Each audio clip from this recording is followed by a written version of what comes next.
যে আজকে আমি এখানে মেলা ঘুরে দেখেছি যেখানে যেমনি সরকারের নিজস্ব উদ্যোগের স্টলগুলো আছে, পাশাপাশি গ্রামীণ অঞ্চল থেকে আসা মানুষের যে স্টলগুলো আছে তাদের নিজেদের ঘরে যে কারিগরি শিল্পর মধ্যে দিয়ে, কুটির শিল্পর মধ্যে দিয়ে তারা যে সুতো বুনে শাড়ি তৈরি করেছেন, বিভিন্ন জিনিস তৈরি করেছেন, সেগুলো এখানে অত্যন্ত সমাদরে মানুষের কাছে সারা রাজ্য জুড়ে বিক্রি হয়। এবং এক্ষেত্রে আমাদের মাননীয় মুখ্যমন্ত্রী মমতা ব্যানার্জির একটি উল্লেখযোগ্য অবদান আছে। তিনি গ্রামীণ কুটির শিল্পকে যাতে আরও শক্তিশালী হয় এবং এই ক্ষুদ্র গ্রামীণ শিল্পের মধ্যে দিয়ে গ্রাম বাংলার মা বোন থেকে সাধারণ মানুষকে স্বাবলম্বী করা যায়, তার জন্য এই উদ্যোগ নিয়েছেন। এবং কল্লোল খাঁর নেতৃত্বে পশ্চিমবঙ্গ খাদি গ্রামীণ শিল্প পর্ষদ এটি সফলভাবে রূপায়ণ করছেন, যার মধ্যে দিয়ে লক্ষ লক্ষ মানুষের জীবিকা নির্বাহ হচ্ছে। স্বভাবত এই মেলা যেমনি আমাদের কাছে অত্যন্ত আনন্দের, আমাদের কাছে বিভিন্ন জিনিস সঙ্গে ঠিক পাশাপাশি সাধারণ মানুষ, গ্রামীণ মানুষের তাদেরও জীবিকা নির্বাহের একটি মাধ্যম এই পশ্চিমবঙ্গ খাদি গ্রামীণ শিল্প পর্ষদের এই মেলা। তো এই মেলার সর্বাঙ্গীন সাফল্য কামনা করি। যারা স্টল হোল্ডার এখানে এসছেন, গ্রামের বিভিন্ন প্রান্ত থেকে মানুষ এসছেন, তাদেরকেও আমরা ধন্যবাদ, কৃতজ্ঞতা জানাই যে প্রখর গরমের মধ্যে তারা এই কদিন এই মেলায় অংশ নিয়েছেন। পাশাপাশি যারা এই মেলাকে সফল করতে নানানভাবে সহযোগিতা করেছেন তাদেরও ধন্যবাদ, কৃতজ্ঞ জানিয়ে আগামী যে সফল একটি মেলা আগামী শীতের মরশুমে এখানে অনুষ্ঠিত হবে এই আশা রেখে আমার বক্তব্য শেষ করছি। সবাই ভালো থাকবেন, সুস্থ থাকবেন। শেষ দিনে বক্তব্য রাখবেন তাদের কাছেও খাদির তরফ থেকে আমি কৃতজ্ঞ এবং ধন্যবাদ জানাই। পাশাপাশি আজকে আমাদের সিও সাহেব, মৃদুলবাবু সহ সমস্ত খাদি দপ্তরের আধিকারিক, কর্মচারী বন্ধুরা এই মেলা কদিন অক্লান্ত পরিশ্রম করে এখানকার মেলার যে ঐতিহ্যকে ধরে রাখা যায় তার সার্বিক প্রয়াস তারা করেছে। তাদেরকেও পরিষদের তরফ থেকে ধন্যবাদ ও কৃতজ্ঞতা জানাই।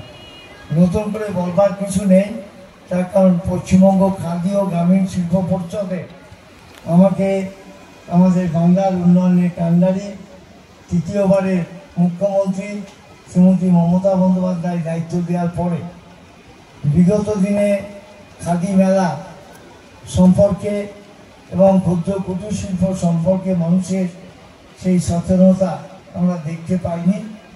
আমি আসার পরে সমস্ত দপ্তরের আধিকারিক, কর্মচারী বন্ধু, জেলার আধিকারিকদের সঙ্গে আলোচনা করে পশ্চিমবাংলার বিভিন্ন জেলাতে আমরা খাদি মেলা ও কুটির শিল্প মেলা শুরু করেছি।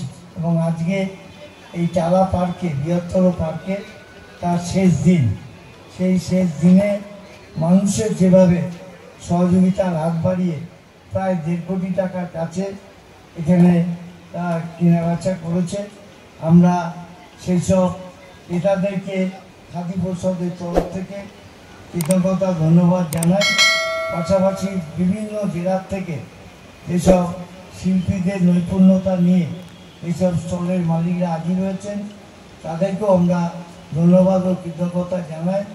আমি আমার বন্ধুবর অতীন ঘোষের সঙ্গে কথা বলছিলাম যে এই এত বড় একটা পার্ক কলকাতার বুকে আমাদের সহযোগিতা করে দিয়েছেন। আমি আগামী দিন নিশ্চয়ই ভোট আমরা সিদ্ধান্ত নেব যে শীতকালে এই মেলা সহ সারা বাংলায় কী করে শীতকালে মেলা বাড়ানো যায় তা আমাদের দপ্তরের আধিকারিকের সঙ্গে বোর্ড মিটিংয়ে সিদ্ধান্ত নিয়ে আমরা মানুষের কাছে পৌঁছাবো। তাই পশ্চিমবঙ্গ খাদ্য গ্রামীণ শিল্প আমাদের বাংলার উন্নয়নের কাণ্ডারি শ্রীমতী মমতা বন্দ্যোপাধ্যায় আমাকে দায়িত্ব দেওয়ার পরে আমি বিভিন্ন জেলায় এই খাদি মেলা এবং কুটির শিল্প মেলা চালু করেছি। তাতে বাংলার সব ধরনের মানুষের যে আর্থিক সমর্থন সহ আশীর্বাদ দেওয়া শুভেচ্ছা পেয়েছি। আগামী দিনে নিশ্চিতভাবে পশ্চিমবঙ্গ খাদি ও গ্রামীণ কুটির শিল্পের যে শিল্প নৈপুণ্যতা তা আরও সুন্দরভাবে আমরা আপনাদের কাছে হাজির করব। আপনারা দেখছেন 24 ঘন্টা ইন্ডিয়া টিভি, সর্বদা সবার পাশে, সবার মাঝে। আজ এ পর্যন্ত। সঙ্গে রাখুন 24 ঘন্টা ইন্ডিয়া টিভি। দেখতে থাকুন সব জেলার সব খবর সবার আগে 24 ঘন্টা ইন্ডিয়া টিভির পর্দায়। নমস্কার।